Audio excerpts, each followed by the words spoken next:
For the town council, please come to order. We'll start with the Pledge of Allegiance and moment of silence.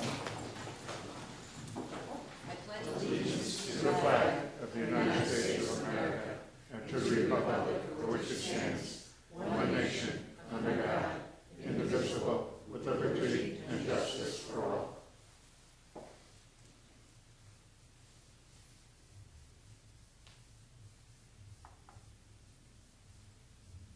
Thank you.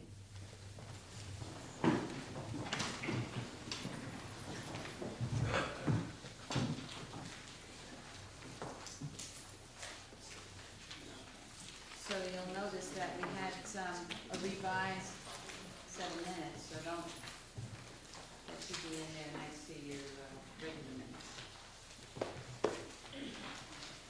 They have not put bond council's attendance here, so it hasn't had bond council's attendance. Is that going to? Yep. First item is public comment. Anyone from the public wishing to address the council at this time?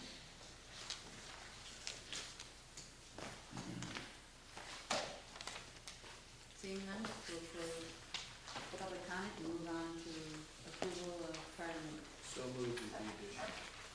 Second. Any comments? All those in favor? Aye.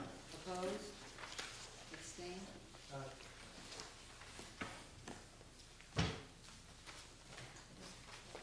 Did you abstain, Paul? Yep.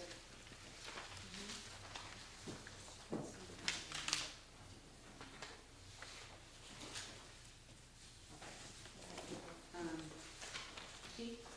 I'd like to make a motion to approve the appointments for the Library Modernization Committee.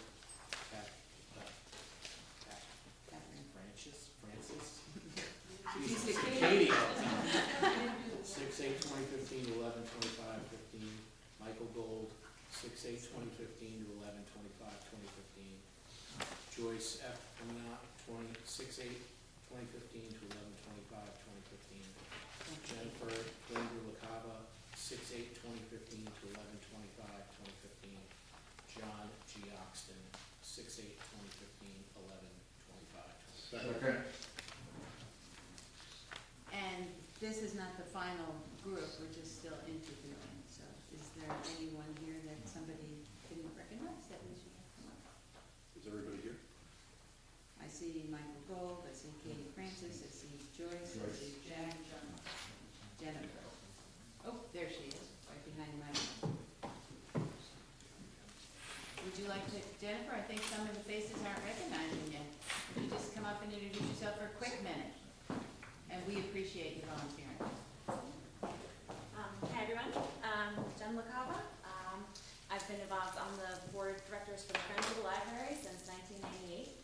English teacher here at Milford High School. I live in town, I have 3 kids, and anything else you want to know? Anyone have any other questions? Sounds good. Thank you very much. Any other comments or questions? Just thanking them for their All in favor? Aye. Opposed? Abstained? And Katie, thank you very much. I jumped right over approval of the minutes for the public hearing from May 26th. So moved. Any discussion? All in favor? Aye. Opposed? Abstained? Mayor, to remind the people on the committee for the library need to be sworn in. Yeah. See the clerk's office and get sworn in, and we'll call the first meeting, so we'll let you know. Also, you had 2 items that people had requested be added to the Unless you'd agenda like to tonight. spend the rest of the evening with us.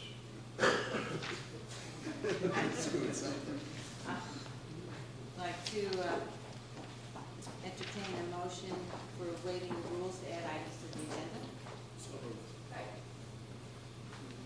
The items are Lynn Deming update, and the other item is an executive session inviting the police chief in, an update and discussion of emergency preparedness and response plans and security measures to mitigate safety risks relating to public facilities.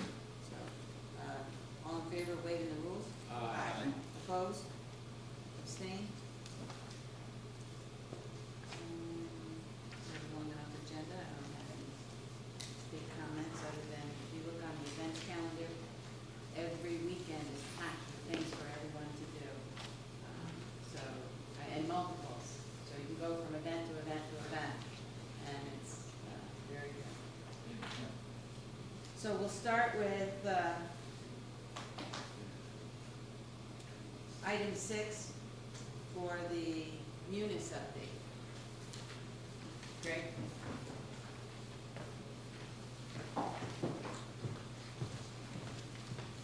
Good evening.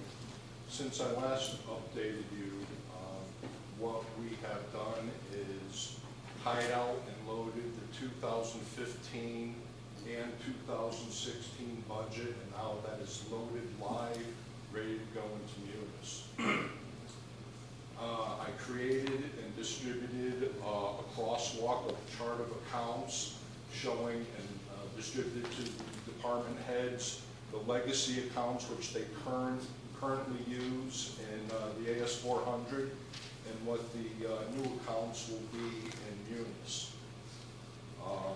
Training begins tomorrow.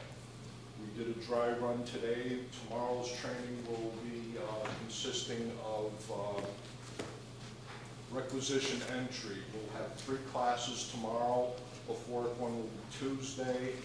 Tuesday we'll also have training on cash receipts, and Thursday the managers will be trained.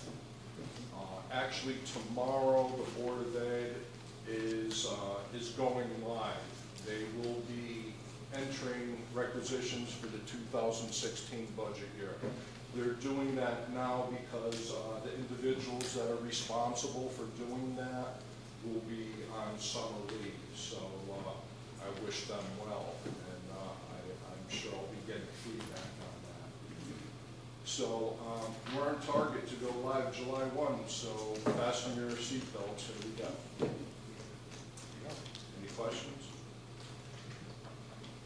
Beth? Really, I just want to say what a relief. That is fantastic news. I'm so pleased to hear it. Good luck with the training sessions. Thank you. And definitely keep reporting back to us on how it's going. We're all very invested in this project, and we'd really like to hear updates on how everybody's doing. Sure, sure. Thank you. Thanks. Congratulations. To follow up on Councilor Falder, I think it would be really good if you come back to us right after you get that thing up and live in the first few weeks, so where you're going to see the bugs, and just Sure. give us an idea of whatever hiccups you've run into. Which there will be some, I'm expecting some. I'd be surprised if there weren't any. I think we've done a good job, but if there's no problems, I think we do a great job. I think you're right, thank you. I'm expecting it. So.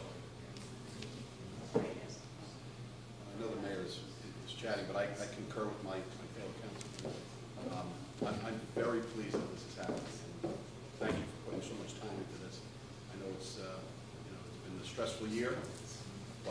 2 years, but I think in the end, we all know that this is, moving from the abacus to the Ferrari of financial software is going to make a big difference in town. It should, for reporting purposes. Yep. And analytics. Absolutely. Looking forward to it. Thank you. Anything else? I'd like to declare a 5-minute break to confer with council on a pressing issue for the evening, if you don't mind. Till 7:45.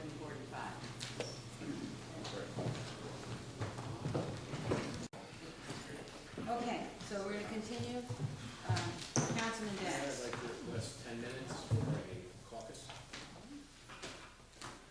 And all in favor? Aye.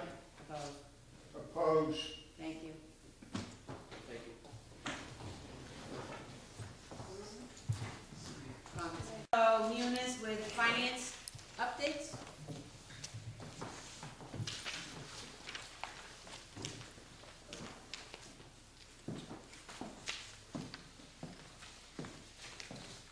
Evening, everyone. Evening, Rick.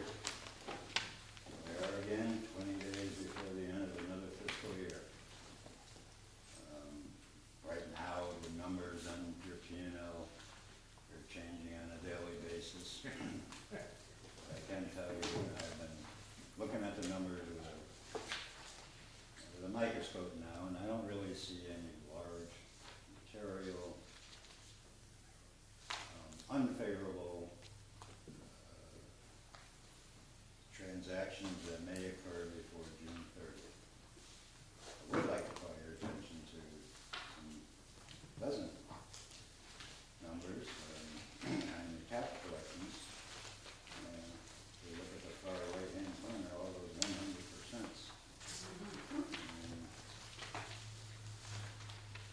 I don't believe I've seen that before. The only one that's not 100%, this is May 31st, so you still got a month to add on to these. It's expensive to 80%. But I think they did a remarkable job. The taxpayers did a remarkable job in paying their taxes. We're probably going to hit more than 98.1, which I've asked this board a couple years ago. It was a no, but what I did do was increase the back taxes, as I explained before, how things come in after midnight on June 30th and how they get classified and so on and so forth. But as of May 31st, you'll see that we're running a $536,000 favorable variance in the tax collections. And then you add on June, whatever happens there, I think around today it was around $70,000 more. But that's good.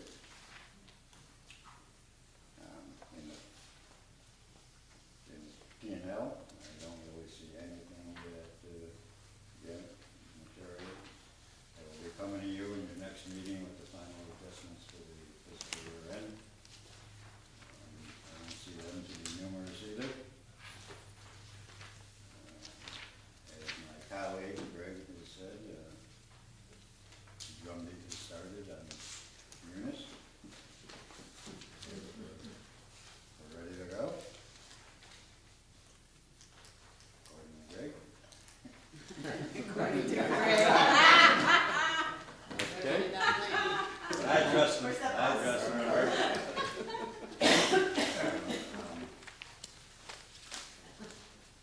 One other thing that popped up this week. What'd you say? One One other thing that just recently occurred is that we received $1.3 million more in state revenue when they finally passed their budget.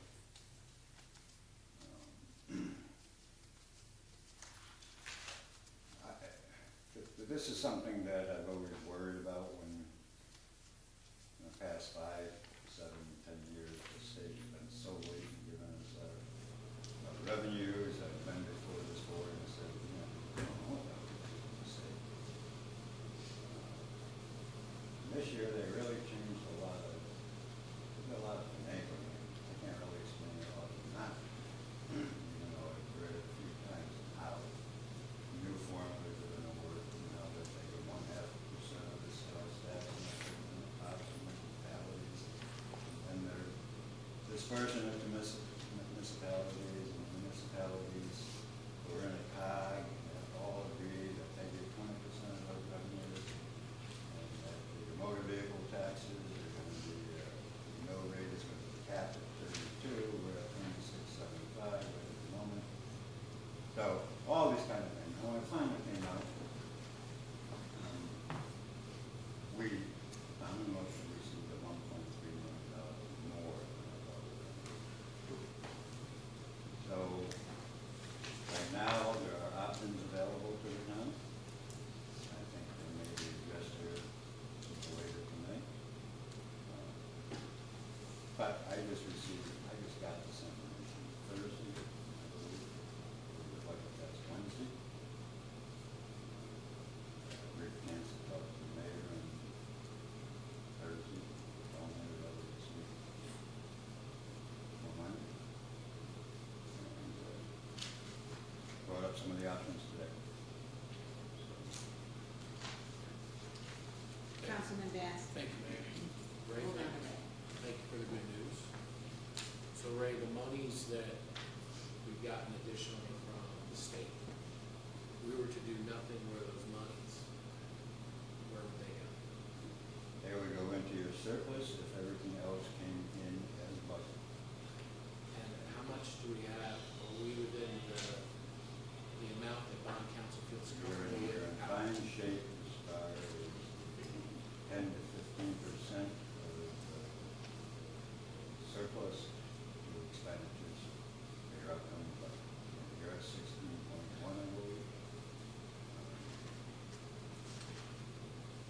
So, So if we were to take those monies and give it back to the taxpayer,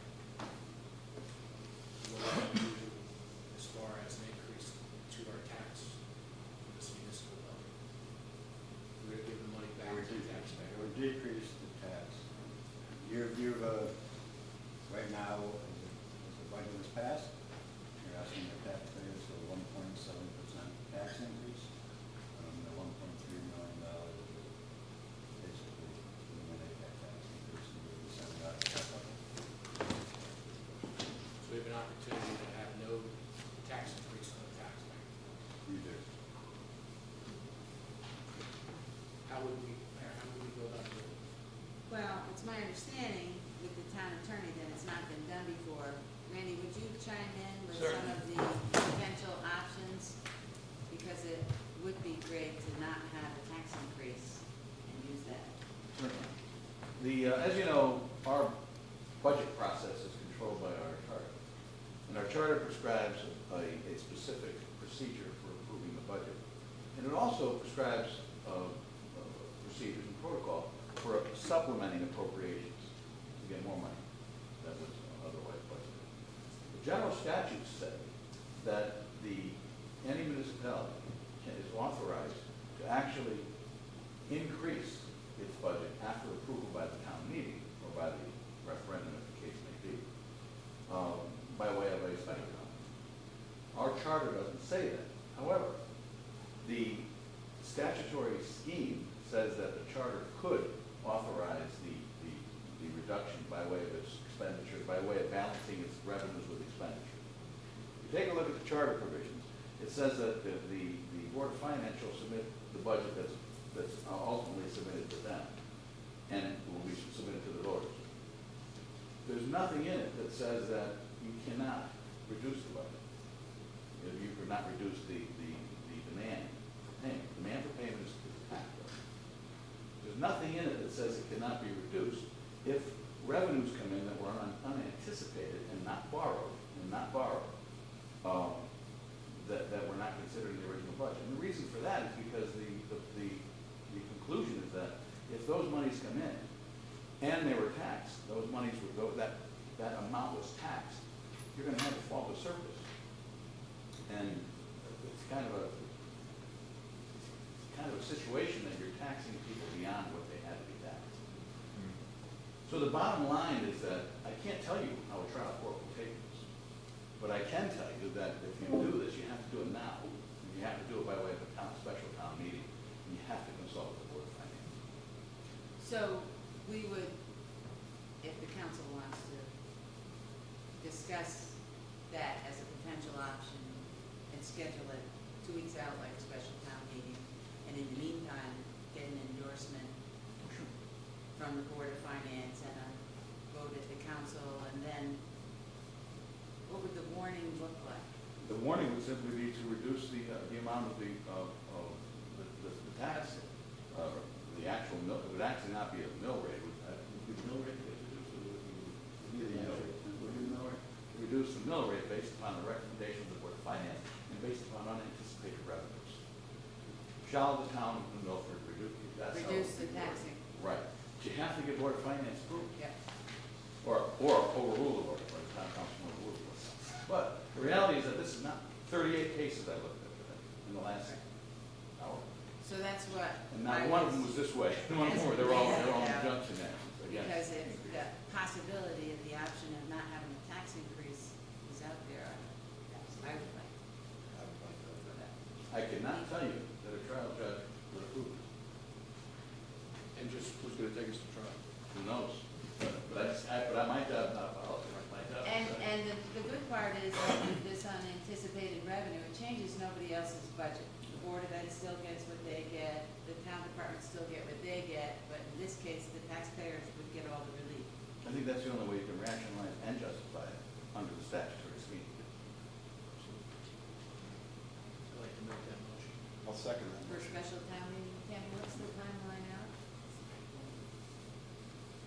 We can do the 22nd of June if you'd like, prior to this council meeting. I believe the Board of Finance meets later this week? Well, I would ask them to have a special meeting anyway. Keep in mind, at the end of next week is when the tax collector would normally print and mail out bills. So, is that the soonest, the 22nd? What if we advertise in a daily? Let's,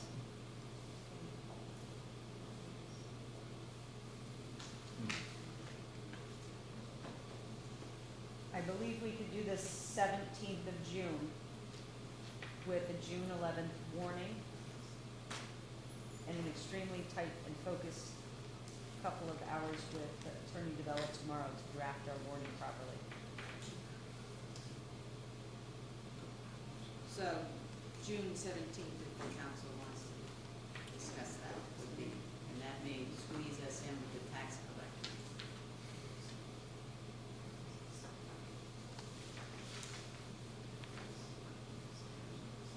Who hasn't printed the tax bills yet? I called her. Because that What is was the all, latest? everything, You did well, call? they were gonna do it next week, so Do you know the absolute latest date that she can print? I do not know the absolute latest date. I told her that we might have an opportunity, pending what town attorney said in his research, to bring to the council. I should tell you, still working on it. We had a whole hour to do it. But I would strongly suggest that OPM be notified of 7-406B of this possibility. But we would need to schedule the date. Oh, absolutely, do it. That's Ray's job, not yours. Any other comments? I'm in favor of this. I think tax relief this year would be perfect in the environment that we're in, especially what the state just did to businesses, so I think this would be very welcome.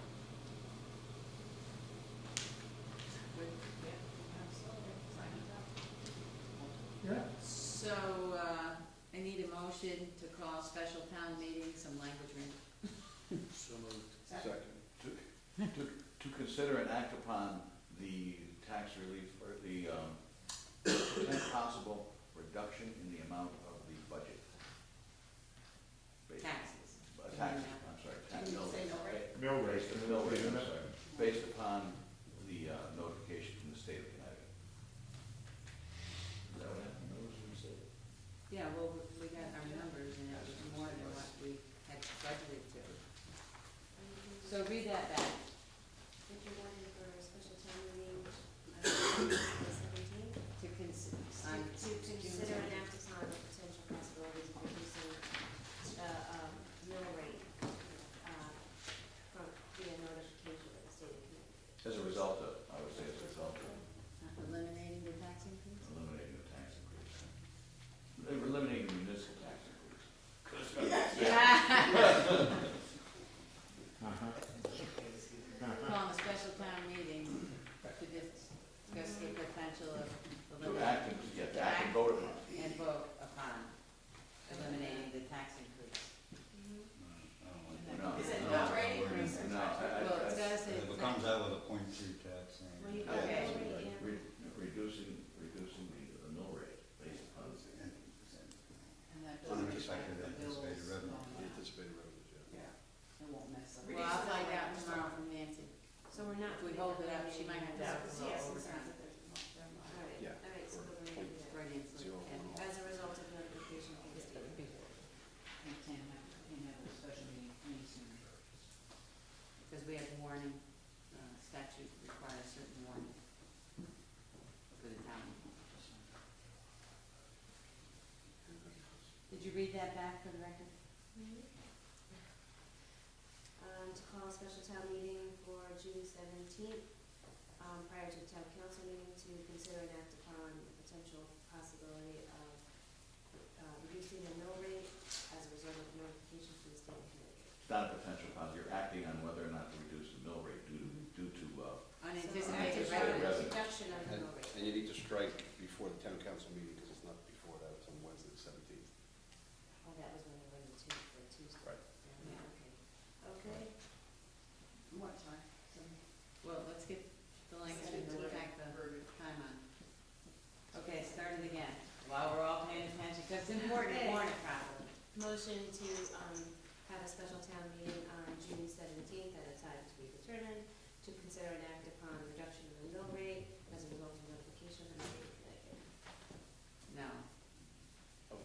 Unanticipated revenue, as a result of unanticipated revenues from the state of Connecticut. Right. Okay, from the state of Connecticut, read it again. Okay. To call a special town meeting on June 17th to consider and act upon the reduction of the mill rate as a result of unanticipated revenue from the state of Connecticut. That sounds good. That's fair. So 7 o'clock, Sure. so can you make that? 7 p.m. All in favor? Aye. Opposed? Abstained? So finish up with your finance report, Ray. That was good. Top that. There you go. Nice finish. Very nice. Okay? Yes, Yeah. Your Honor. That should probably be amended to, as Mr. Reardon states, to reflect it as for the 2016, 2017 fiscal year. I'll add that in. So, that's friendly. 15, 15, 16, I'm sorry. 15, 16.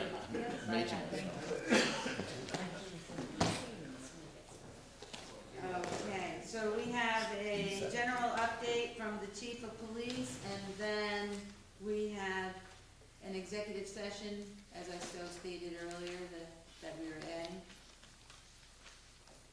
Put a executive session in the end.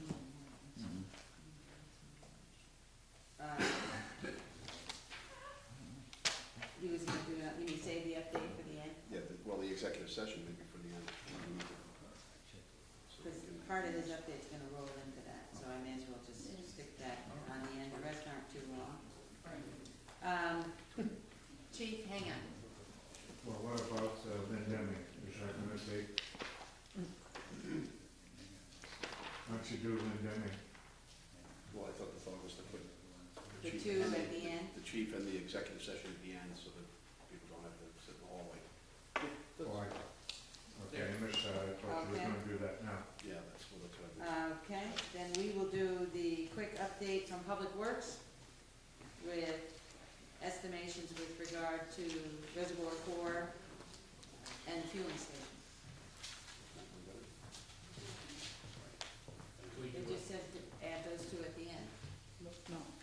No, I think the point was to get the chief and the executive session that we added all at the end. so Oh, that we I didn't thought have you to- said both. We didn't have to hold everybody here, so we can just go through the agenda. Let me just yeah. Right. Yeah, Just start No, talking. just go, Mike. I don't want to interrupt your conversation, so. Yeah, just to give you a quick, as it says here, your project estimation. So, obviously, the previous session, really, the Reservoir Dam project, when bonded back in 2012, some opportunities came up. Once we had started to design it, we started applying for some permits through DEP, that we had the options and consideration for eligibility under a program that they run for flood control projects. This dam qualifies for that. We've been in discussions with them and asking them to enter into a program like that. Bond funds currently have not been, during the process that we've been involved in, it haven't been released for this to be, fully funded or authorized funded to them. But our understanding and discussion has been over the past few months that they're looking to get projects prioritized and funds released sometime this winter, this coming winter. And that we submitted or will be submitting our project as a priority program for them for that consideration. So we'd like to be in that program. We believe that will offer the town more fixes to the dam structure in total, while still costing the town of the Milford taxpayers less money in the long run. The way that we released the estimate of our project cost today, we put the cost of about $150,000 to $200,000 less for the town of Milford taxpayers than it would be under the program that's currently. So, and the fueling station, as the Mayor mentioned in the early meeting, but some opportunities that come up since this project has been funded. We have some issues with the current system. But from an underground tank system standpoint right now, we're still in okay shape. We have a couple more years of eligibility in our program. It's a 30-year tank lifespan for those tanks. That gets us to 2019. What's really been problematic for us are the pump stations themselves, the above-ground pieces, the suction pumps on there, and the whole fueling components. We've done some repairs to them to what we can, and really our options moving forward, make sure that we get the longevity out of the tanks that we can, and then get the system located in the right location. Pending the transportation study that was done a couple of years ago as well, and make sure that we locate that to a facility that would be most appropriate for for the taxpayers, and not impede other projects that could come forth. So there may be some repair modifications that have to be done over the next couple of years to make that happen, as long as we remain at the current location, but they would be generally operating type fund expenditures for repairs to the pumps and the system itself, not a capital expenditure like this bond fund to allocate. Any other questions at this time? Thanks, Mike. Okay. I have a question. Oh, I'm sorry. Just trying to understand the numbers. In the letter dated September 22nd, you had noted we were seeking $750,000, and then below we allocated $675,000, which would not allow us to make all the repairs needed for the dam to be fully compliant with the standards. How much more would it take us to get to that level approximately?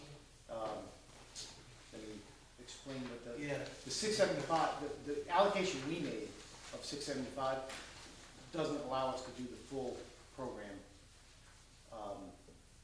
of fixing the dam, and really what the biggest component of cost at that point is the dam face itself is roughly a 2-to-1 slope. Currently, it needs to be roughly a 4-to-1 slope to be compliant. That's quite a bit of fill. A lot of that fill is coming from on site, moving it around on site, which is costly. But our program at 675 is to fix the spillway itself. These other fixes and components need to be to make the dam, to current standards, eligible. So the 675 we allocated was the letter was really written to tell them we didn't allocate enough money to do the entire project. We allocated money to make the structural repairs to the spillway components. Their 750 in addition to that, albeit we're asking them for 750, but the program, as I understand it, allows a 60-40 up to a 60-40 split. Actually, it could be, depending on what program you go under, there's other programs, and so exactly how it gets funded, it could be as much as 80-20 as well. So, but we put in our estimation at the time. We actually have to go through a evaluation, I guess we'll call it, for an application form for them currently. So, did that clarify the question? Yeah. Thanks.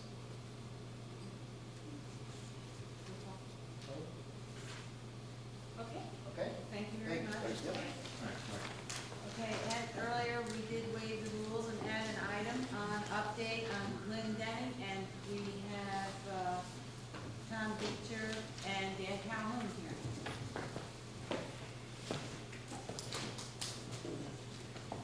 Good evening, Mayor, members of the council. My name is Tom Beecher. I am the chairman of the Parks and Recreation Commission, and the buck stops with me, and that's why I get the big bucks. But let me tell you the current status of the Glendenning Improvement Project. We received our permit from First Light just a week ago, and that permit allows us to do significant portions of the project, basically anything between the bathroom building and the shoreline, between the waters of the lake. I had sent copies of the zoning and wetlands approvals and the site plan to First Light back on March 10th, and then I reminded them we were looking for a permit sometime in April, maybe early May. Then I sent an email reminding them again that we were looking for that permit. And when I spoke with the mayor after your last council meeting, I indicated to her that that was one of the outstanding issues, and we were waiting for that permit. So she picked up the phone and called First Light, and the permit came in on June 1st. I like to think of it as a pickle jar, and I tried hard, and then handed it off to you.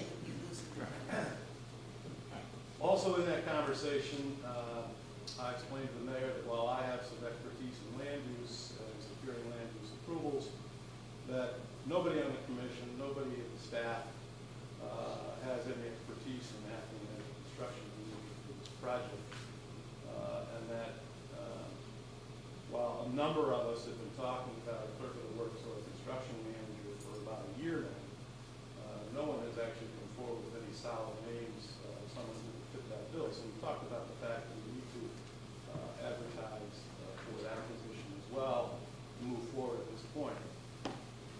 I also discussed with the mayor the need for bid specs for the project overall, and the mayor was nice enough to say that she would work with Public Works and Dan to get rolling on the bid specs. Dan's been working with Laura Reagan and Carlos Caridad to assess the trees, which was necessary as part of our zoning approval prior to any clearing up on the beach property. That's been done, and Laura actually issued our zoning permit to us this week to actually start the construction. So that's where we are. My feeling is that you shouldn't take significant steps to move forward with the project until you have all your permits in hand. And so that's kind of where we were, and even with the bid specs, why do it twice? If First Light had come back with some changes that they wanted, we would probably have to take those proposed changes back to zoning and wetlands. And so why do bid specs based on a project that you're not entirely sure is approved by everybody that needs to approve it? So that's my feeling. But now we have all the land use permits, so we're in a position to move forward. Right now we need a clerk of the works or a construction manager. We need a general contractor to actually do the project. And my understanding, apparently we also need an engineer moving forward. And that's where we are. Thank you. Katie? Thanks for that. Tom, just a question. How long would you say it was from when you started for your zoning permits until, you just got the okay? You said your zoning was March 10th. Well, that's not quite true. I think we had our final approval from zoning. We probably got the permit in the mail, I want to say around 20-something of February. So when, Yes, I don't it was- say, it was- when did you start to get, when did you start your process with zoning? Probably after getting the site plan materials and everything together, a few months after this council was kind enough to approve the money. It was a while. So the time between when you started and when zoning gave you okay was all of that time? I would say from October until late February. And do you have any idea why that took so long? Were you given any answers, or did you ask Well, along the way? I don't recall exactly, but we have to start with wetlands because wetlands have to finish their process to make a recommendation to zoning. So we have to file everything at once, and then it gets stagnant from Well, there. I know how it works, but I'm just curious, was there, it just seems to me, having been on the planning commission for a few years, True. that it, and I understand how it works, it just seems like an awful long time for a project that was so important, and we all thought it was, and we approved it, and, we wanted to, time is of the essence, so that, your summer is starting. I just, very curious as to what the holdup is. Yeah, and I don't have the exact timeline, and I have to go back and look through my file and emails, and I'm not here tonight. But you were all timely in what you put in. I guess what I'm asking is, then the delay came in the system, in the land use system. Well, it comes, as with any project, it comes from a variety of factors. I mean, you also have to react to informal discussions you have with land use people, and you have to redo the maps before you actually formally submit them. So there's a variety of processes like that. Furthermore, and don't quote me on this, but I believe the zoning commission had a very busy schedule to put our public hearing out some period of time. And up to 65 days to call it. I'm just curious, that in the commission, do you normally, or for this, did you have a specific person sort of be the clerk of following it through, or do you all? I was. You For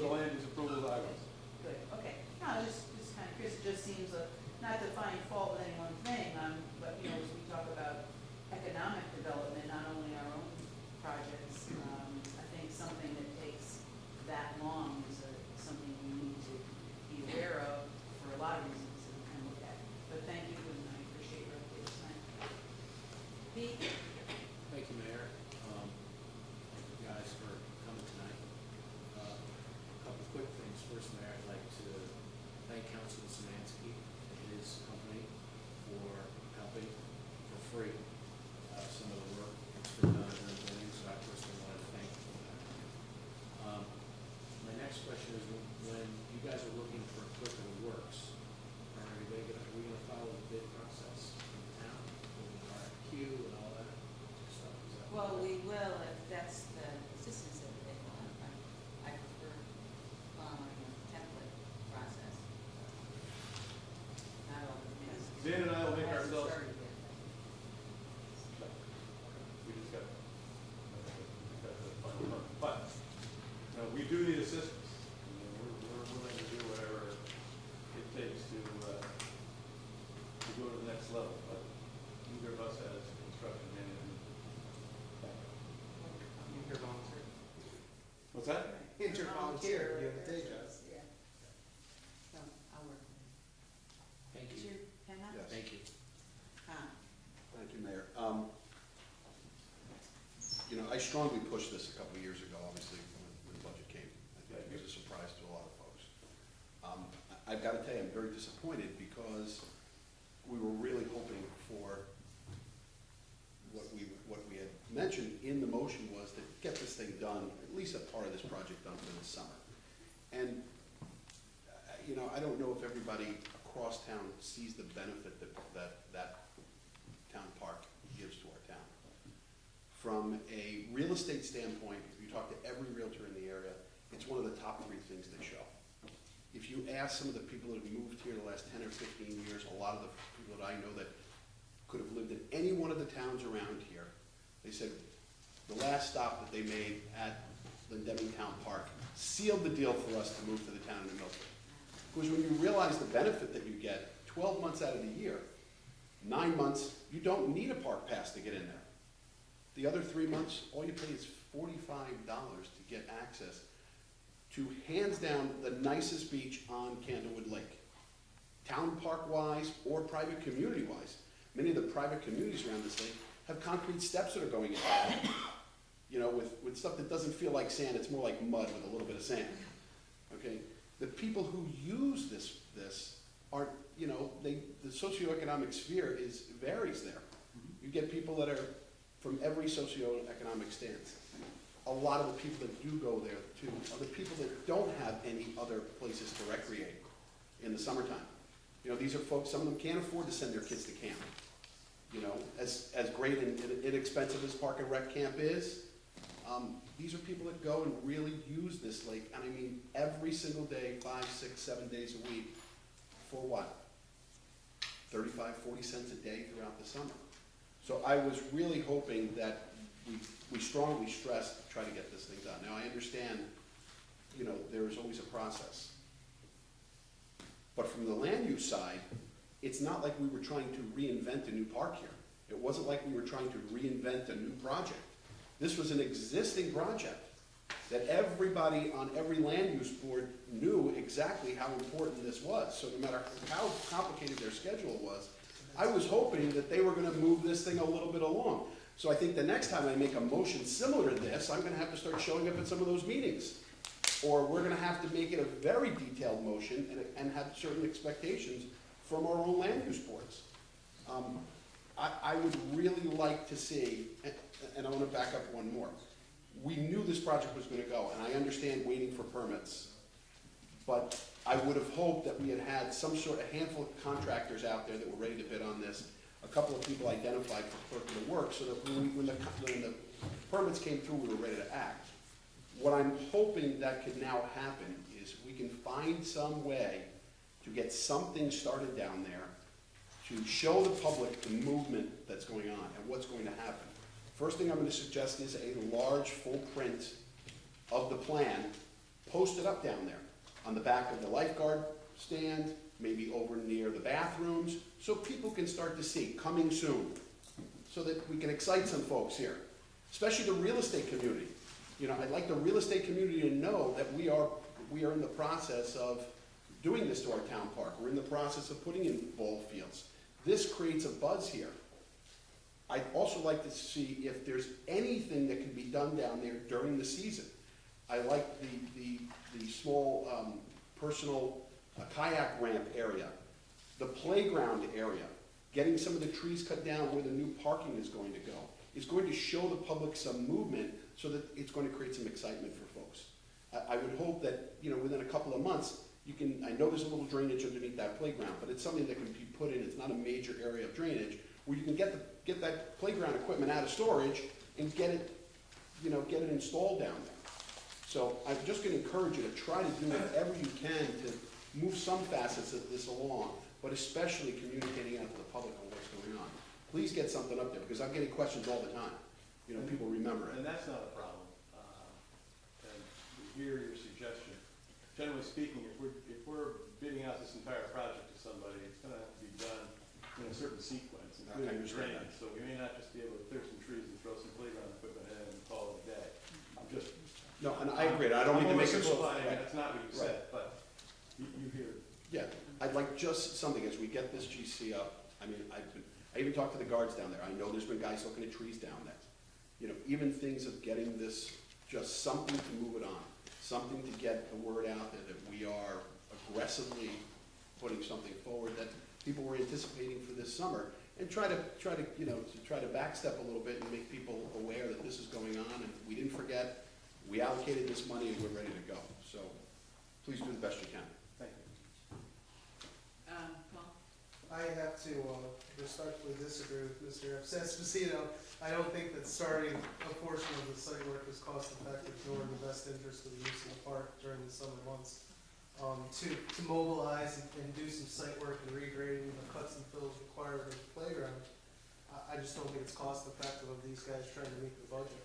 I think it's best for them is the pace that they're going to put their plan together and do it. And I mean, it's all easy for us to sit here and pontificate about what should and shouldn't be done by these guys, but you got the Parks and Rec Board, that's a bunch of volunteers that are volunteering their time, and I'm sure they would welcome all of your assistance to help move the project along.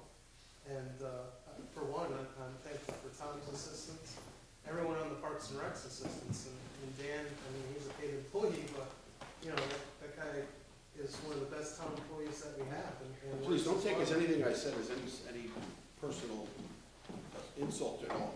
As Dan has heard over the years, and I spout it every single year, I think you guys do a fantastic job down there. No, we understand the frustration, and I hear from clients too, and, you know, land use applications just take longer than anybody hopes. Well, to follow back a little bit, I'm just hoping that the people in the land use boards would not only treat town projects as quickly as they are people that we're trying to bring in economic development. I don't want to lend anything to any indictment of what the Milford boards did, or how they treated us. No, I'm The sure. real delay here was First Light, because for them to just review, I mean, they give you a consent to file, meaning they've already taken a preliminary look at what you want to do. Then First Light requires you to go and get the approvals from the land use boards. Then you get those, and you send those back to First Light and say, okay, we got what we asked for. Can you give us the final permit for this project? So I don't want to throw anybody on wetlands or anybody in those offices or the zoning commission under the bus on this thing, because that's not. Thank you, Beth. Just out of curiosity, again, I understand the frustration, and I definitely am a frequent user of the park, and I am frustrated too, but I understand the why. What was the original timeline? Do you remember when it was originally, when you spec'd it out and you presented to us, when it was originally supposed to be completed by? Well, I'm sure we probably wanted to finish by this coming fall. Yeah, good call. Well, when we actually initially came to you, we did it in 4 phases. Right. We presented it in But 4 then we phases. gave the money and we were gonna accelerate it through. So now, given where we're at, can everything reasonably be done in the fall, or will it be fall and I then honestly spring? can't answer that question. Fall, spring, But- okay. What was that? I said, depending on the weather, you'd probably be looking more at fall, spring. I would hope that realistically we should be ready for Memorial Day next year. Just because we have to manage people's expectations as well, and if we can at least communicate where it's going.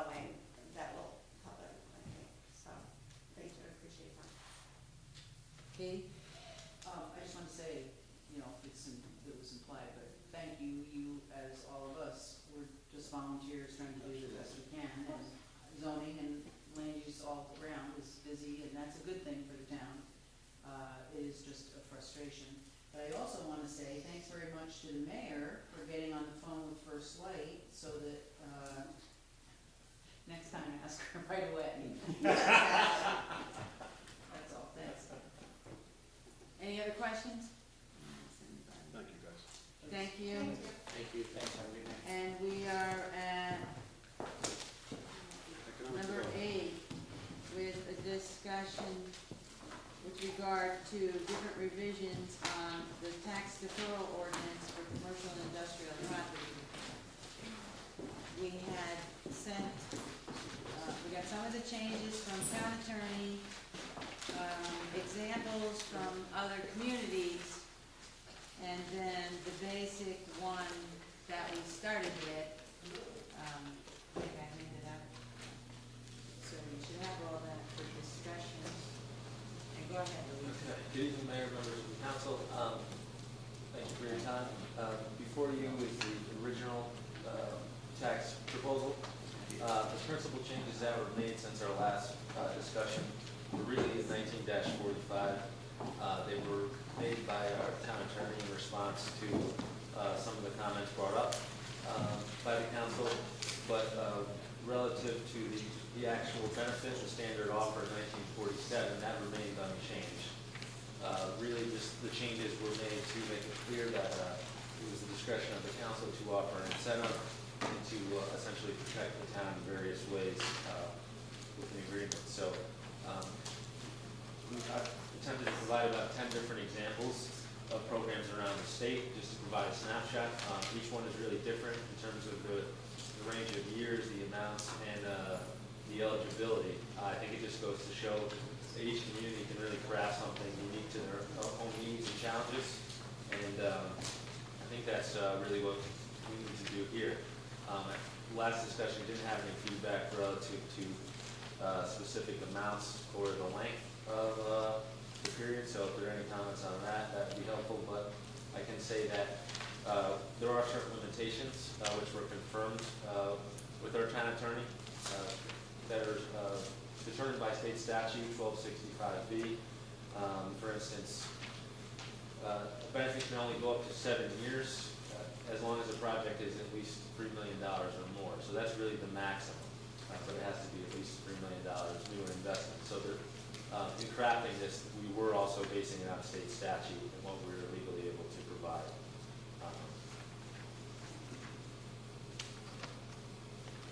I can also say we did have some discussion at the previous Economic Development Commission meeting. I think overall the move was in support of the implementation of changes. There was some discussion about maybe increasing the levels on the lower end of the threshold because the impact would be better felt by smaller businesses that are making investments in town. So, discussion. Tom? I would like to add some levels above the 3 million.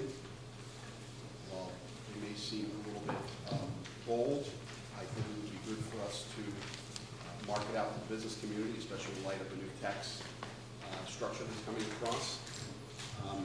I would like to add 2 thresholds.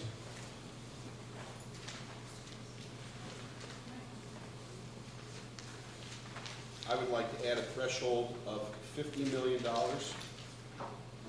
with a 7-year abatement, starting with 100% the first year, 90, 80, 70, 60, 50, and 40, going down to 40 in the 7th year. And then I would like to add a second level, which would be a $200 million level, with 100% year 1 and 2, year 93%, year 40, 80, year 50, 70, year 6, 60, and year 7, 50. These are these deferrals now? These are in accordance with what your schedule is here, just in addition to. Yeah. It's just in addition to what we're doing, but it's an abatement, it's a tax on option 1. Under option 1, under standard offer in 1947, it would be 50 million, 50, 50, 50 million at 100% the first year, 90 the second, 80 the third, 70 in the 4th year, 60 in the 5th year, 50 in the 6th year, and 7 40 in the 7th year. And then a $200 million threshold, which would be sweetened a little bit in year 1 and 2 with 100% abatement. And year 3 would be 90, year 4 would be 80, year 5 would be 70, year 6 would be 60, and year 7 would be 50. These levels would be restricted to manufacturing, research and development centers, clean energy, distribution center, and office buildings. Tom, these are 100%? Is there any way that if somebody wanted to get 100%, that you would attach that to a certain level of job? Well, I go back to what Randy had pointed out at the last meeting. This is at the sole and exclusive judgment and discretion of the town council. I would definitely tie this to jobs of 100 and above. Well, I meant the 100% part. Yes. Because that may even be more than what you need to do to attract anyone. But I was wondering that if you started at less than 100%, but to get the 100, they guaranteed X amount of jobs that were a certain pay scale? I'm open to that. That's what we're trying to drive. Something to consider. Katie? Oh, this was just a semantical question on the outline of suggested provisions authorized by 1265B. It says for deferral of tax assessment increase. Deferral, That's what meaning, we have in our, but this is an abatement we're discussing. It is an abatement. The reason we use deferral is a word of art, because it's used that way in the ordinance. Well, that's what I thought, I just wanted to hear you say that, thank you. so I'm wondering that I made that broad because we do have discretion. And I would like this obviously tied to jobs, we all want, at a certain income level. which was why I was gonna say that maybe if you advertise the 100% part, you absolutely outline that if they guarantee X amount of jobs at a certain standard of living, you can possibly get 100%. Just a suggestion. Yeah, I threw that out there Rather too. than give away the whole ship, Right. Yeah, no, just to I agree. consider. I agree. Pete? Voting? Thank you. Luigi, just for edification of the minutes, when we're talking about an abatement, that's new improvements of property. Yes, this is all based on new improvements and new property tax revenue for the town. And also, when we're looking at an abatement, if there is nothing being created now, you're at 0. But if you were to do abatements at year 3 at 70%, you're getting 30% of something that you never had before. Correct, yeah. Correct? Yeah, that's really an inducement to pursue a project. Well, I do think we can certainly increase thresholds and increments, as Councilman Esposito said. I think maybe the jobs might take a little further consideration. Some projects are capital intensive and certainly something that would increase the grand list, but some companies may have an issue with agreeing to a set number of jobs, although certainly, as you would imagine, $50, $100 million projects will, without a doubt, come with significant levels of jobs. So I think we need to just pay careful attention what the balance of that number is, so that we don't prevent someone from being able to use it. Luigi, when we're talking about larger projects, so $1 million above, is it your experience that they're tending to look at wanting abatements stretched out over a larger period of time for the way they want to handle their cash flow and their taxes? It seems that's kind of where they're looking at as far as linking it out even farther than a 3-year or a 4-year. I mean, I'd say certainly if they were able to, if the company was able to get it over a 5-year period rather than just 3, they'd certainly be interested in that. I'd say just generally, it does come up quite often, especially for potential projects, and they just want to know, hey, do we have anything in terms of incentives to offer? Certainly, 5 years look more favorably than just 3. Katie? If I'm an existing business and I wanted to plunk $1.5 million to expand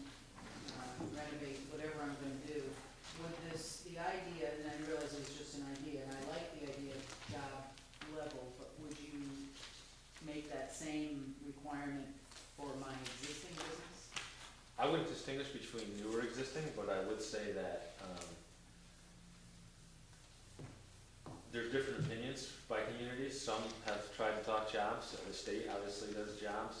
I tend to look at if we're providing a financial incentive based on new property tax revenue to the town, I would want to look a little bit more strictly on that revenue rather than just tied to jobs. But I would say that whatever's going to apply to existing business should be the same as applies to new business. Thanks. These are new improvements. Yeah, and I just, Okay. The feedback that you got from the Economic Development Commission, you said that they wanted to see some of these smaller grants increase. Can you speak a little bit more to that and what they were looking for specifically? A general discussion came up about the, the fairness of a particular program, maybe limiting it to certain uses or areas of town moving forward. And as part of that discussion, they focused on a large number of the small businesses we have that would likely probably fall under the first two categories for investment. They felt that maybe some consideration should be there should be some consideration to increase those levels because they would feel greater impact because they are a smaller business and a large number of those are existing. So they thought we could afford to look at maybe increasing those levels. That could get them over the hump in certain ways, and we've seen some of the challenges some of the smaller businesses have with new projects or in getting to the next level. So they thought that could have a greater impact even though it's a smaller project. And they were happy in the smaller projects with just the 3-year abatements rather than an extension into the 5-year. If there were potential to increase that, I'm sure they would consider it, but I know that there was some awareness of the limitations by 1265B regarding the investment threshold. I want to say it has to be at least 500,000 to then jump up beyond the 3 years. Okay. And is it your sense that really anything $1 million over is what you'll see more jobs coming into the town as a result of?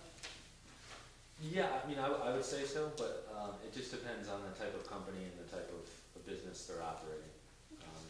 And as an example, we saw Neil Train expansion.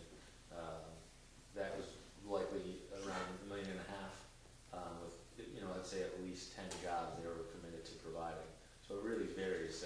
They just were restricted by space limitations. So while they did do some hiring immediately, it was more of a longer term project, so all the jobs weren't going to come right away. And certainly based on year to year, performance could change as well. Thank you, Pete. Thank you, Mayor. Luigi, in using these abatements in tandem with the POCD, so we're targeting specific industries that we either want to retain or expand or bring in, and those are the tools that we're going to use for that kind of expansion. So we're not looking at these abatements for something just I'd say totally general, correct? It's towards these categories. Yeah, I mean, what the town council and certainly the economic development stakeholders are interested in is something that's targeted. We certainly are all aware of certain businesses that are already interested in town or that we may already have. I don't think it should be necessarily just one blanket program, although you can be very general in who is eligible. Some of the programs that I've provided the communities really, from what I see, make most every industry eligible. So I mean, that's not something that I would necessarily recommend, but it's something that if the council feels, they wanted to make it more of a general program, we could do that. And in your opinion, you spoke about just real briefly that once the council acts on however way that it wants, for providing a clear picture on the abatements, are there some industries that you feel right now just overlook us because we don't have any clarity on our abatements? I wouldn't say it's specific to industries. I know that the conversation does come up. People are generally aware. I mean, there's savvy business owners that are aware incentives are available, or they talk to other communities, some near us, some further away that have them. So, and I would just say in terms of the kind of overall economic climate of the state, people are constantly looking for ways to lower their bottom line and maybe lessen the impact of some of the decisions that are made. Thank you. Thank you, Mayor. Thank you, Joe. although I commented on this the last time we were here, I want to make sure people know very clearly that any tax deferral for retail or restaurant is going to be located solely in this small district right here where we sit, the village center, and not outside there. I still have a little concern with that. And what's the likelihood of anybody spending more than $500,000 on redeveloping something right here in the village center? It's happening right now. Where? The old bank building. It's 4 times that, isn't it? Yeah, but he's not retail or restaurant, is he? Could fall in there. The bank building may potentially be a restaurant. But I mean, there are some examples over the years, certainly too. I mean, Amico, although their focus is distribution, they do have a retail component too, and that was about a $1.2 million investment there. So while they're not, there's not necessarily a ton of examples, maybe we'd like to see, there are having periodic investments that could qualify. I just think it kind of limits some development, but nonetheless. What was just handed out to us with regard to terms and provisions, are these suggestions, and do I understand them here, automatic termination of relief and recapture in the event of a failed consideration or delinquency? Good question. The last time we discussed this, you asked me, by the way, in case you don't know, Abigail Miranda is an attorney with our office. She's not the most recent one, but she's relatively recent. She worked on the original provisions before I did the most recent one. To answer your question, this checklist, if you will, came out of 3 different towns, actually 2 cities in the town. It came out of Brookfield's agreement that they have actually executed, Wallingford and New Haven. So what this is essentially a checklist of items that you could cover in an agreement that have been covered in agreements that are now existing out there. Not that many of them. So that's what this is. As far as recapture, none of them have a recapture provision. But there's nothing in the statutory scheme that prevents one. And there's nothing in our ordinance that prevents one. If, for example, any one of these businesses is 1 day late, they're delinquent, and then that will allow the tax assessor to go back and recapture the last 5 to 7 years worth of taxes? Except if they're 1 day late, they're gonna have an opportunity to cure in the same contract.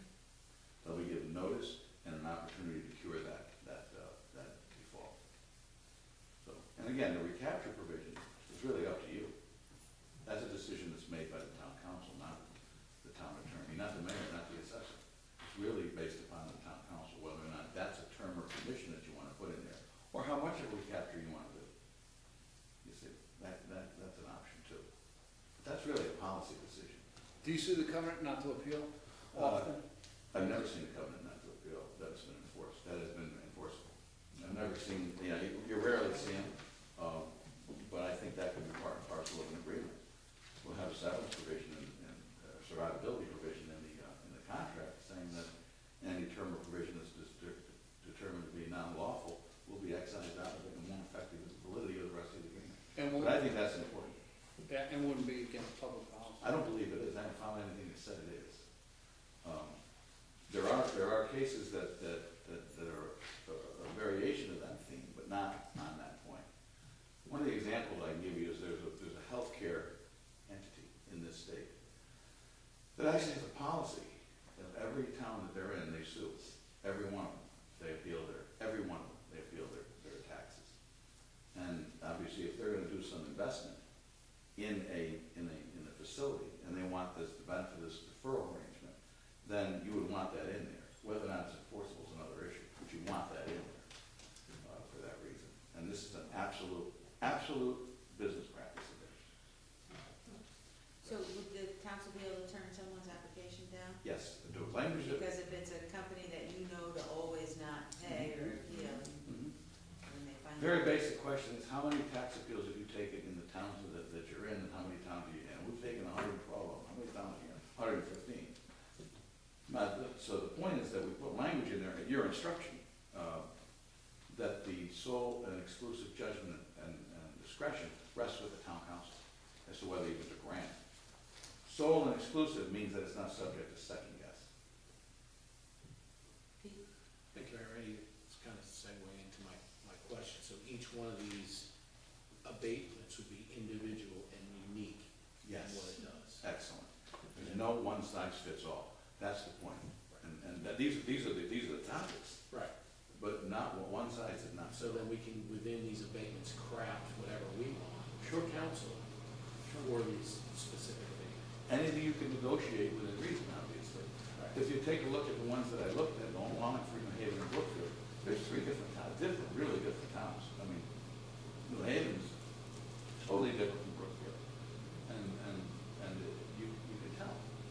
But I try to take what they all had in there in common, and some didn't have it, some did. But if like ABC Widgets came in here at 50 million, and X, Y, and Z Foundry Company came in at 50 million, both of those contracts or abatements can be different. Absolutely. Take a look, if you take a look at section, the most recent revision is section 19-49.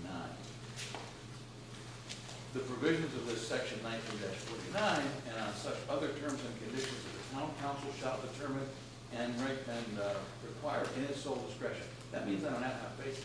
I mean, you can't be selective, you can't be discriminatory, but clearly you can factor and you can give appropriate weight to each of those factors that you think you should, because you represent the whole citizenry.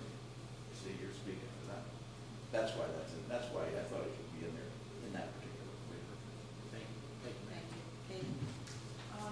The line about the automatic termination recapture, we had a deal where it was tied, the abatement was tied to a certain number of jobs, level of jobs, and they did not come forth with that. Would that be failure?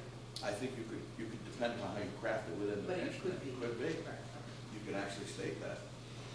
Thank you. Whether they'll read that in the negotiations is another issue.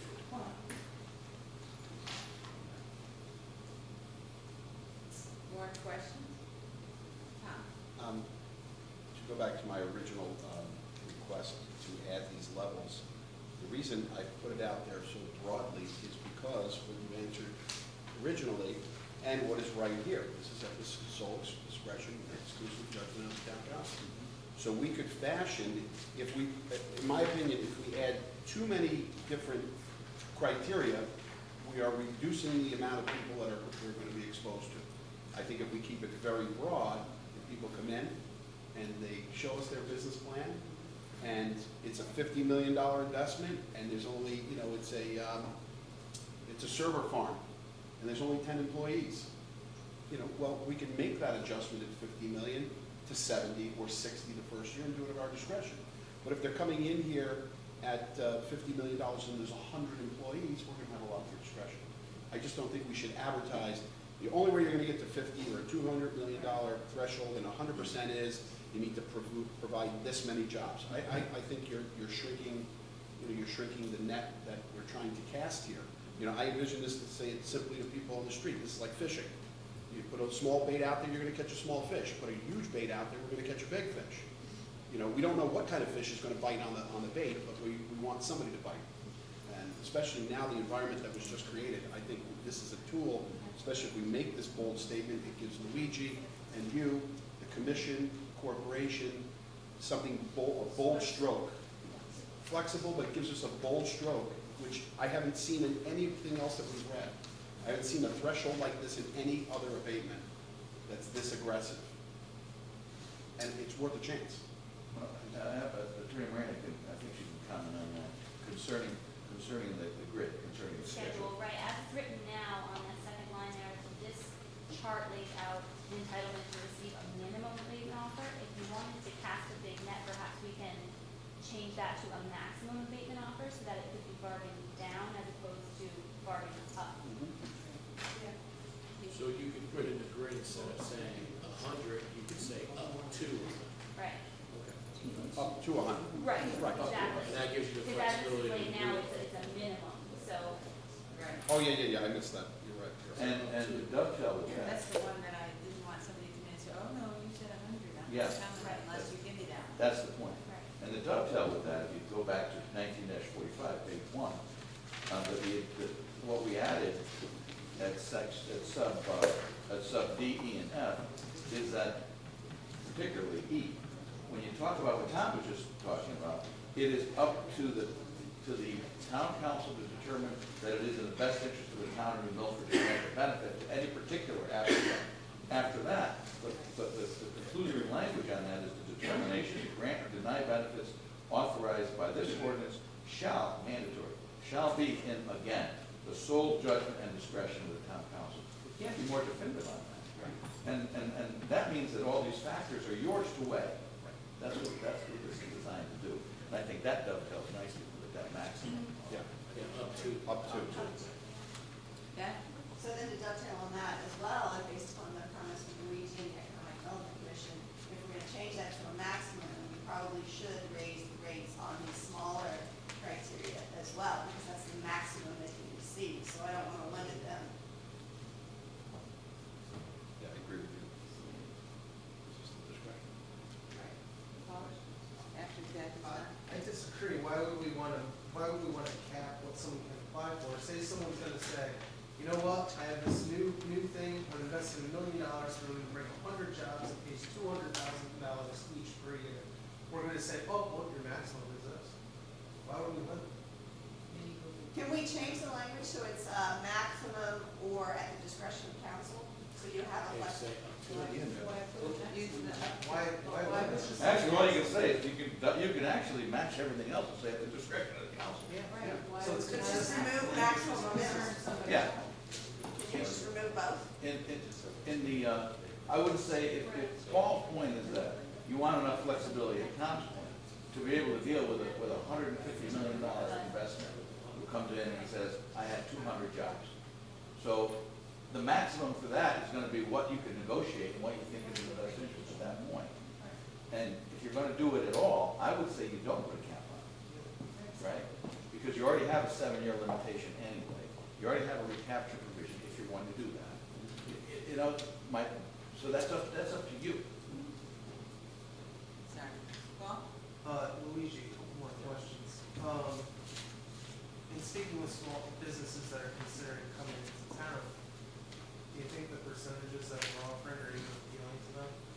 I mean, $1 million investment in the town would only net $15,000 abatement, so it's like for $14,175.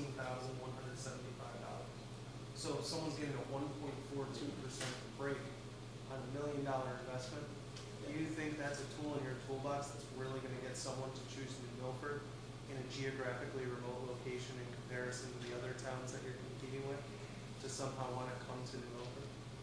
I'd say certainly a greater benefit would be more attractive to them. I think as a starting point, it matches or exceeds what some other towns are existing, but I'd say we need to craft what we feel is appropriate for us, considering some of our distinct challenges or competitive advantages. So I think I would say that if there was a $15,000 benefit over 3 years, it would certainly not be a sole deciding factor. It might play a role that we are business friendly, that we do have something to provide, but for $1 million investment, I don't think that would be necessarily a deciding factor to move forward with that investment. So say someone's considering Danbury, Oxford, Middlebury, and New Milford. What advantages do we have over those 3 other towns and cities? I don't know as though I really want to start comparing different towns. I mean, I'd say certainly there's some. Well, the reason I'm asking Yeah. is just so you don't. Well, I'd say is certain towns I have want to give advantages, you the whether it's, tools to separate us from those Yes. other competitors. Yeah.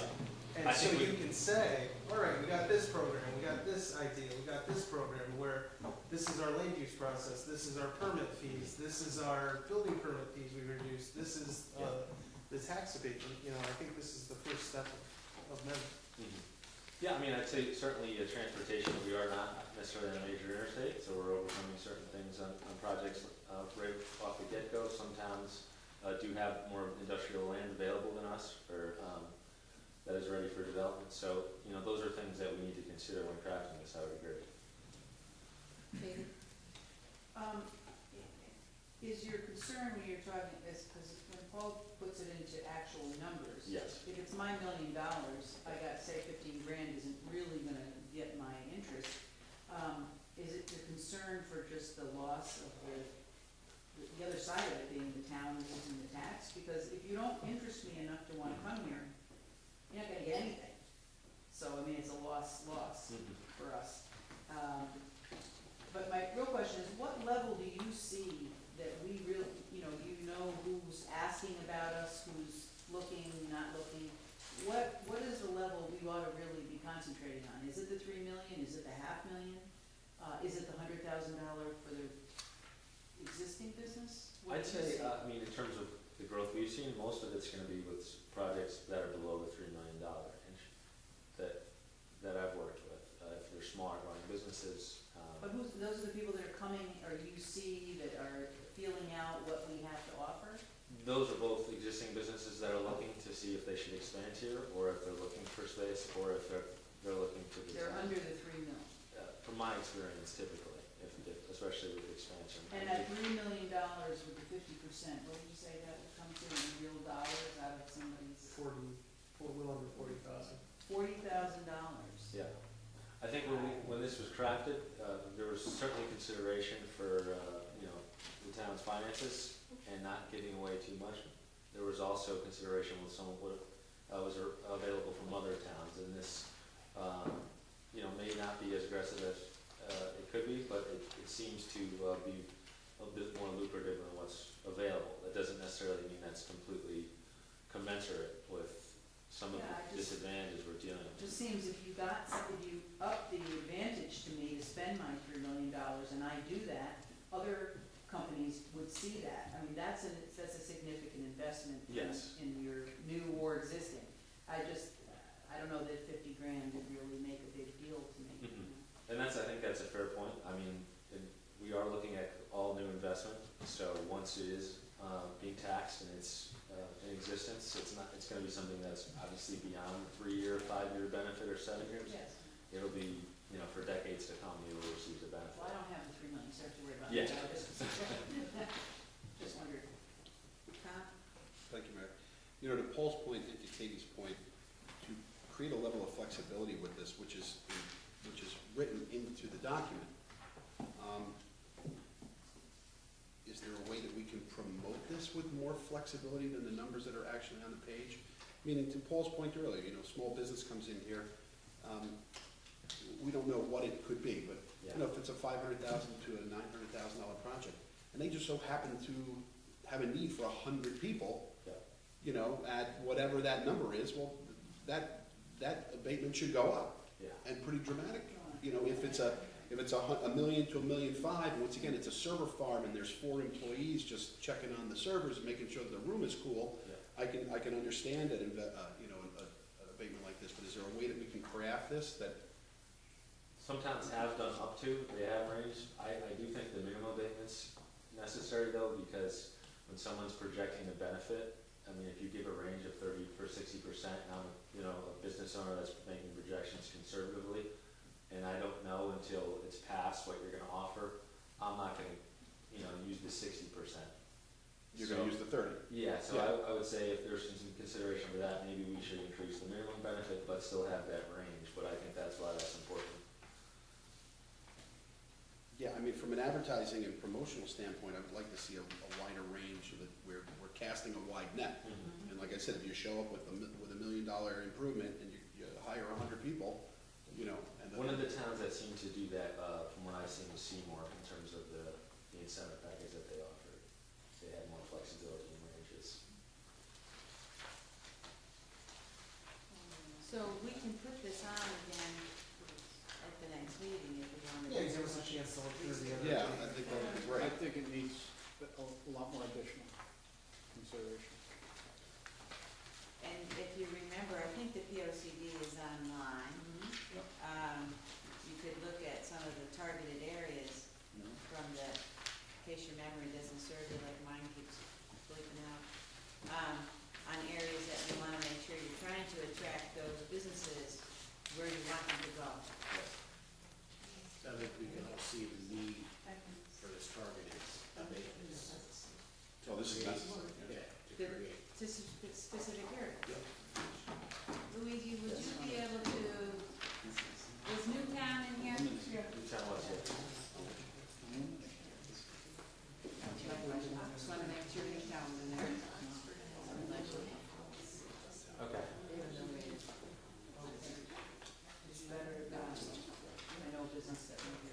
Any other, so we'll just put this on for the next meeting too? Please. Now, so this, just to be straight, there's no marching orders that we have now for revisions until your next meeting, when you have time to review this, right? Yeah, and maybe to be most productive, we'll get you some comments if we have them part of the next meeting, so we're not blindsiding you guys at the meeting. Is that fair? Like, you mean about like today? So send them to Luigi or my office and we'll forward them over to Abby, because that's, she's been working on it. Madam Mayor, could I, with the council's indulgence and your indulgence, can I readdress the issue that we learned about a couple hours ago Sure. regarding rectification of the mill rate? The council okay with that? Thank you. Thank you. Thank you. As you know, we just got this information today. If you review the entire statutory, can I have my notes there? Oh, they're right here. If you review the entire process, budgetary process, the Board of Finance is actually the agency that endorses and sets the mill rate. I mean, it's only one line, but it's not very prominent, but it says this: within 5 business days following the adoption of the budget by the referendum, Board of Finance shall fix the tax rate in mills, which shall be levied on taxable property, in the town for the ensuing fiscal year. They did that. That's an administrative action. That's based upon the numbers that are anticipated as revenues and is approved by the budget. We then move to section 707 of the charter. The last line in this charter says, in this provision says, the adoption of the budget shall be deemed to constitute the appropriation to each department and each office, board, commission, and agency.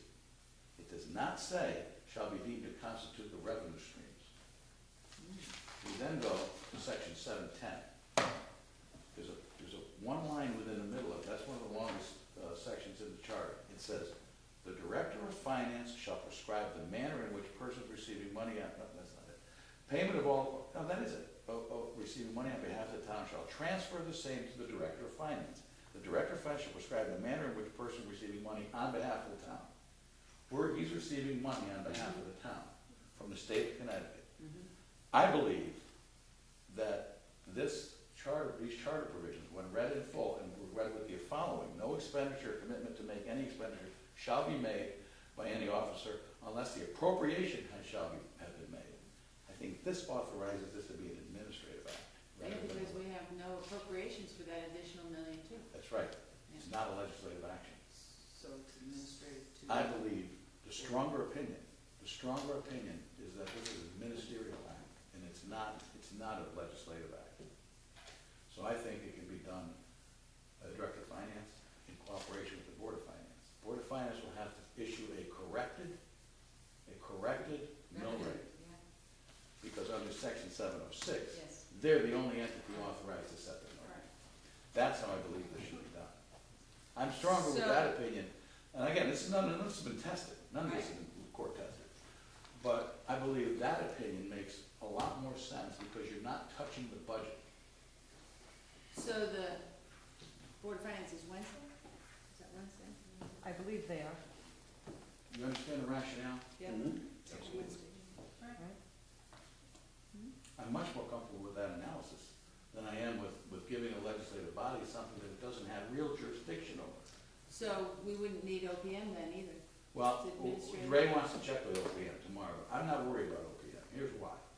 Under the OPM statute, 7-406, sub C, I think, the mayor has to report what the budget is to the OPM. OPM doesn't have veto power over the budget. The mayor simply reports the budget. The budget is not being affected by appropriation. Correct. The only thing we talk about in here is the appropriation. The can't do it, you cannot adjust the appropriation. You cannot without something supplemental to the budget. This is not a supplemental to the budget. This is another area we're getting money from. The Director of Finance has a right to, anybody receiving money on behalf of the town has a right to use that money in accordance with this charter promise. So are you recommending that we withdraw the call for a special town meeting? I'm recommending we consult with the Director of Finance tomorrow and the Board of Finance. So leave this run Leave right this right now, subject to being revoked, if the Board of Finance, if the Director of Finance and the Board of Finance agree with my analysis. The Director of Finance is really the captain of this ship, along with the Board of Finance. So we need to make an amendment? Do we want to leave it the way I it think is? we leave it. Leave it as is. Okay. And then, because we can always cancel. In my, But then I'll let you guys know what the Director of Finance and the Chair say. So in your opinion, Randy, it requires no town meeting? in my opinion, and again, this is opinion, I don't have any judicial authority. My opinion, based on language of the charter, this is not subject to a town meeting, because it's not a legislative action. It's administrative. Based upon that language in section, that one line that nobody knows about, section 706. The end result is the same. Well, the end The end result result is is a benefit to the taxpayer. There's no detriment to a tax. Nobody's getting another nickel from this budget. So there's no appropriation. There's nothing affects the appropriation. So they just reset them. Well, Just a moment of jocularity. You need to take the sign off your desk and give it to Ray just for one day. I will. The buck stops here. I might have to loan it to Joanne for 10 minutes. And then pass it along just for a little bit of time. If Ray's concerned, I'll speak with OPM. The problem is a lawyer who gets a lawyer. That means. Right, yeah, let's. I don't want to speak with OPM, because I'll get the Attorney General's office, and then we'll be around. I can call. We'd like to do it for this budget, you know. Are you getting paid enough? I don't know, but, yeah, but I like to get the job done.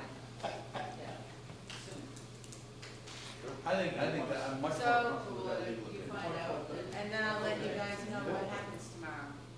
Okay? Yeah, much well taken. It's good news anyway. Good finding. It's all good. Sue, all good news. Can I excuse? Thank you. Any other question? You're for the heck am I? Youth Okay, agency. 9 is the youth agency to accept the 2016 Police and Youth Community So Enrichment moved. Project grant for $9,956.45. Yay. All in Yes. favor? Aye. Opposed? Abstain? What's Next. the one you need to set up? Well, it's that program that yearly the youth agency and the police work with the kids. Sometimes they have a camp, or they have a program where the kids interact with officers down at the MAX. And sometimes it has a project assigned to it. I can ask them more specifically. What they do. Be nice to know. I know one year they did something where it was a little bit of a bonding thing that worked out, because as the kids knew police officers were really human.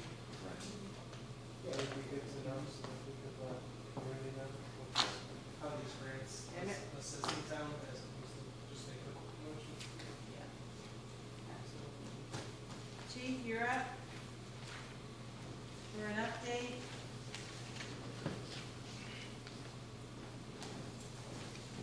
Brief. Yes, we did get a grant. We have built bridges with the youth agency. They're planning to make the pool permit, things like that. A little more detail, what's done, accepted. Just a quick update currently in the department. We filled a recent vacancy with the young lady from Britain, Michelle Brzezinski. Graduate of Connecticut State University, member of the United States Army National Guard. Third week of training, and after that she'll be on the road. We just received a list of 17 candidates from the Chiefs Association.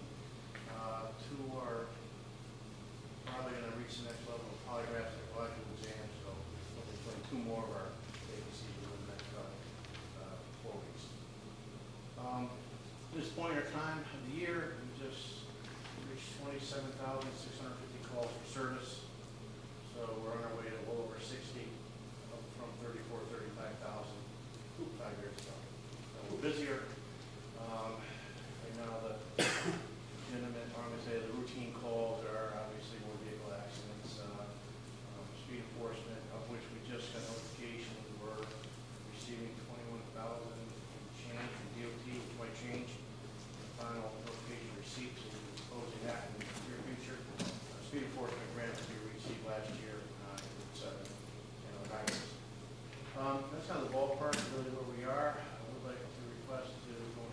session, discuss some of the concerns of our government facilities, safety issues, and the people that use them. Should I read that early? Read that for you again? Sorry, one quick question for the chief. Yes. Can you give us a little update on that bus program, the cameras? Smart bus, yes. In our second year, we have to go back. We're writing about 15 tickets a week on that, sometimes up to 30 or 40. I received a few statistics, not prepared to give an exact answer. Yeah, that's all right. I know it's about 10% or more that we exercise discretion if there's a situation of doubt. Plates are more difficult today than they used to be. There used to be a simple 3 numeric, 3 alpha, and now it's a combination of the vehicle, the speed, F's look like B's, B's look like, it's just crazy. But we benefit the doubt to the driver. We do interview them. A lot of it's just submission. Mistakes are recognized, but it's been an ongoing program, and there's really, I think there's one active bus right now. That was my big question, was really like getting them on these buses. I mean, I see this all the time. And that's not even including the tickets that were out there, right? Right. I mean, I see people going by these buses all the time. I mean, many of us on the highway, especially on Route 7, will literally turn our car sideways in certain areas, in front of the Methodist Church, in front of some of the daycare centers. I mean, there's some people that are completely oblivious to these.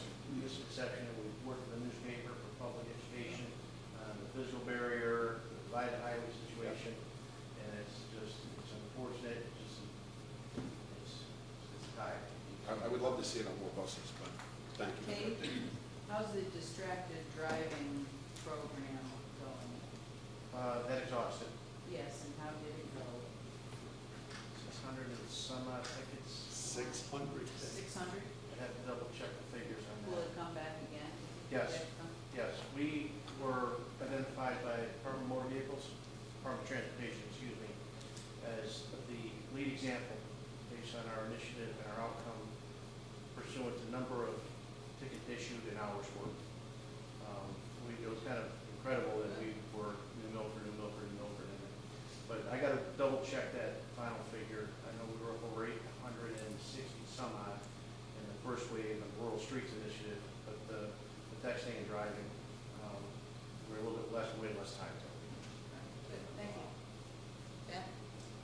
Just back to the buses thing, which is just hard to believe that people still pass the buses. Is it primarily on Route 7, or is it the back roads as well? The Major routes? camera is on Route 7 But road. the ones that you're riding as well, do you notice a trend or anything?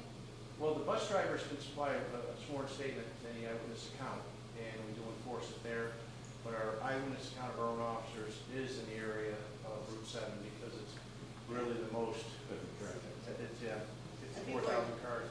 Do you think they are getting confused, divided highway, not divided highway, or is it just they're in a hurry and they hear it? It's the multiple, some areas are 4 or 5 lanes, 6 lanes wide, eastbound or south, north, and breakdown lanes and how the bus stops, and we work with the bus company to educate them, and a longer warning of the orange flashing lights, but they don't have to stop at flashing orange, only flashing red, and some people are distracted by a cell phone and the coffee, and I didn't see it.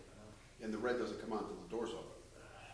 They can activate it like 100 feet prior, and then. Because that's what I see a lot of people, they see the yellow, they almost step on the gas like the yellow light. That's ridiculous.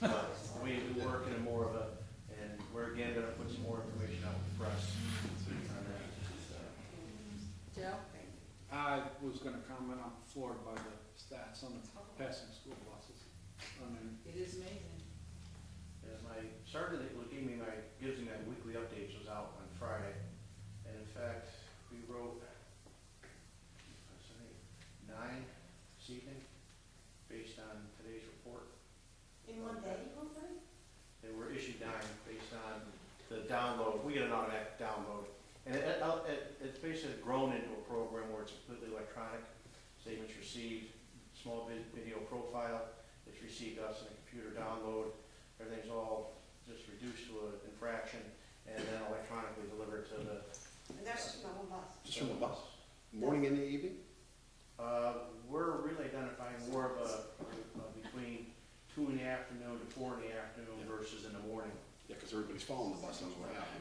We have a lot more physical interaction with the officers out there in the morning, and the higher numbers are in the evening, the bus is picking up. That kind of came out in the last probably 4 weeks of assessment. So I think we like to, some towns, I mean, they got ahead of themselves, smart bus. We had a big, huge situation with legislation. Judicial was, with the centralized infractions bureau, was slow moving and behind the curve with us. So we were on kind of a hold for a couple months, waiting for centralized infraction bureau to get their process in order, get judicial in order. So we were kind of just, what are we doing? So, but we are full speed ahead. Katie? Oh, I just wanted to say thank you to yourself and to the rest of the crew for the Rotary Duck Race on Memorial Day. I know it's a busy day for the Yeah, department. the upwind hurt us a little bit there. But, the back wind, you mean, the wind Yes. blowing north? Yes, but thank you, for the team that was there and their help. It's much appreciated. I think in the future, we're gonna try to do a little more to create a little bit better weight for it. We're gonna bring in everybody, we're gonna bring in one of those. Fan, oh yeah. Heavier ducks, sails. Ducks with little motors. That would be motorized duck race. Any other questions before we go into executive session? Did we already I have a will get motion? some very accurate and precise numbers on the initiatives and the smart bus. And I'll get an email through the mayor's office. All in favor? Aye. Opposed? Abstained? Okay, we're only inviting in the chief. We're out of executive session. No votes were made or motions. No motions were made or votes taken. And I'd like to entertain a motion. Motion to adjourn. Second.